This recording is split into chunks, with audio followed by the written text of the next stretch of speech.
MLB trade deadline superlatives, the best trades, biggest mistakes, weirdest deals, and more.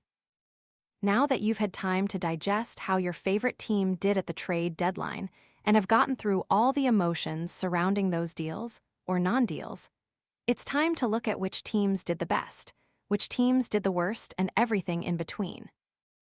This trade deadline will be remembered for the Dodgers landing Tarik Skubal, the Red Sox pulling off an intra-division deal to acquire catcher Adley Rutschman, and the last-minute heroics of Padres president Preller, who somehow landed two of the best starting pitchers that were moved in Mize and Robbie right at the deadline. Advertisement Yesterday, I shared my trade deadline grades and rankings for all 30 teams, and now I cap off my deadline coverage by handing out superlatives for the moves made or not made during the deadline period. Looking for a premium phone without the premium price? This renewed, unlocked iPhone 14 offers 128 gigabytes of storage, a sharp 6.1-inch display, and 5G capability for around $299. Want to get the best verified deal and see full details? Visit grabdeal.us/6 right now. I like to have some fun with this column every year. Here are my selections for the best, worst, and everything in between from this year's trade season, starting with the best and worst trades. Please share your own superlatives in the comments below.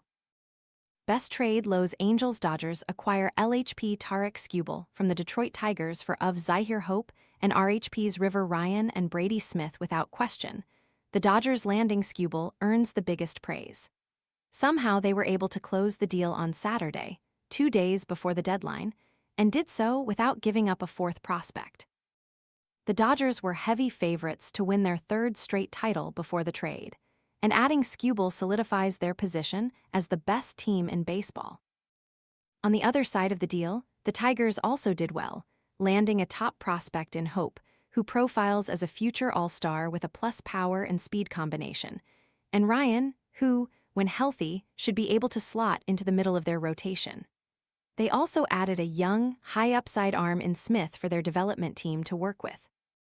It was the best trade for a buyer and a seller. Worst trade: Los Angeles Angels trade RHP Chase Silseth and C. Logan O'Hop to the Texas Rangers for INF Angel Arredondo. Most organizations evaluated Arredondo as either a fringe prospect or an org player. The Angels should have been able to get a better return for Silseth and O'Hop. Best buyers: Los Angeles Dodgers, San Diego Padres, Chicago Cubs, Boston Red Sox. Dodgers earn this badge by landing the top player in the market. The Padres addressed a significant rotation need with their additions of Mize and Ray. The Cubs filled multiple holes by landing starters Kevin Gausman and Clay Holmes, reliever Ryan Zephyr-John, and fourth outfielder right-handed bat Tyrone Taylor. The Red Sox went for power at the plate and in the bullpen with their pickups of Adley Rutschman, Curtis Mead, and Eric Miller. Advertisement: Best job of threading the needle: Toronto Blue Jays.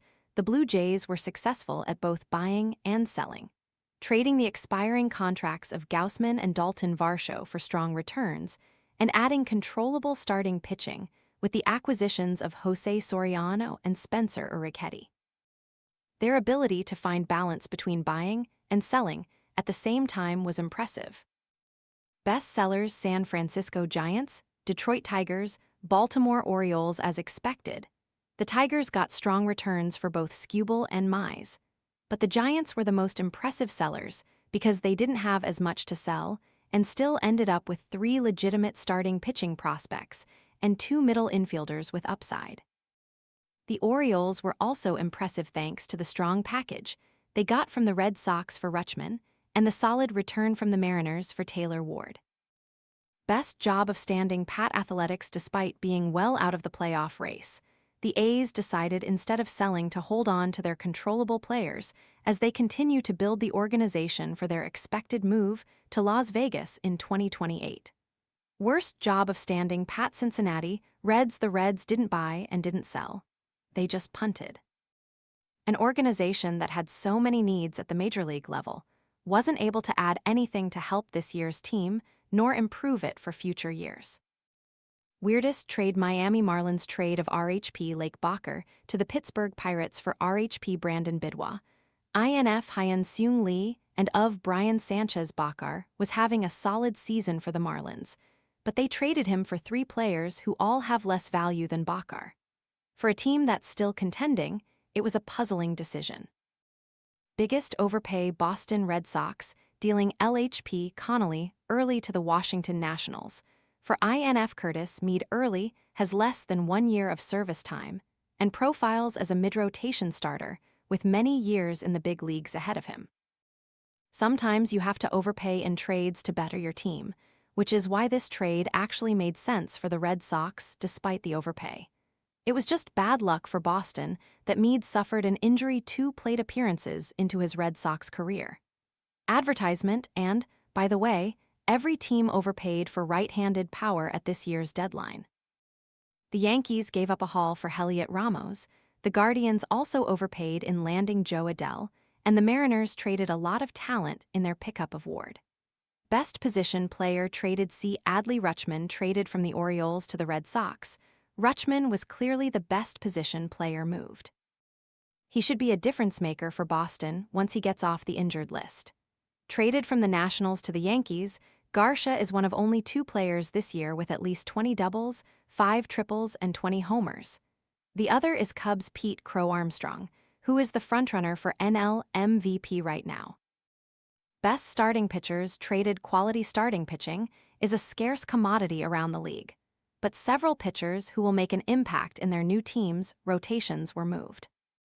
The best of the bunch: Tarik Skubal from the Tigers to the Dodgers, Casey Mize from the Tigers to the Padres, Robbie Ray from the Giants to the Padres, Kevin Gausman from the Blue Jays to the Cubs, Foster Griffin from the Nationals to the Guardians. Best right-handed relievers traded: Luke Weaver from the Mets to the Pirates, Huascar Brazoban from the Mets to the White Sox. Best left-handed relievers traded: Brooks Raley from the Mets to the Phillies, Brent Suter from the Angels to the Braves.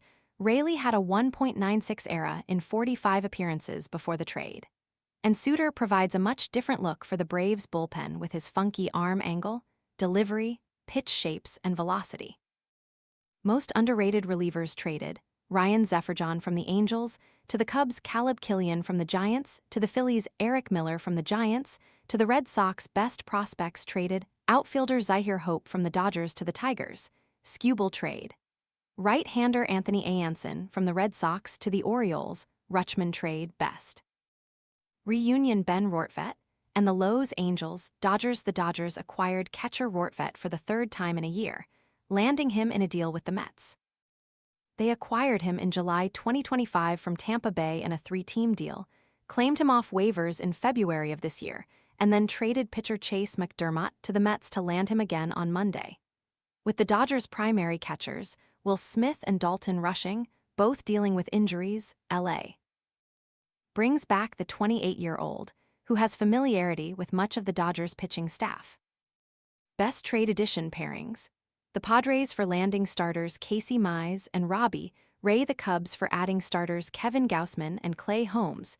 Best job of blocking another team from getting players: Atlanta Braves, blocking the Philadelphia Phillies from acquiring Tyler Mahle and Lane Thomas. Atlanta acquired both Mahle and Thomas, preventing the Phillies from making those same moves and improving their roster. The Phillies needed a back-of-the-rotation starter for the rest of the year and a right-handed hitting outfielder who rakes against left-handed pitching, and Mahle and Thomas would have been perfect fits on their roster. Advertisement: best job of dumping a contract: Seattle Mariners, Luis Castillo contract. Seattle got the Chicago White Sox to absorb the entire $30 million remaining on Castillo's deal. Castillo wasn't among the 5 best starters on the Mariners roster anymore, so moving his contract and getting players in return: Seranthony Domings, Nolan Jones, and Boston Smith was a strong move for team president Jerry Dipoto.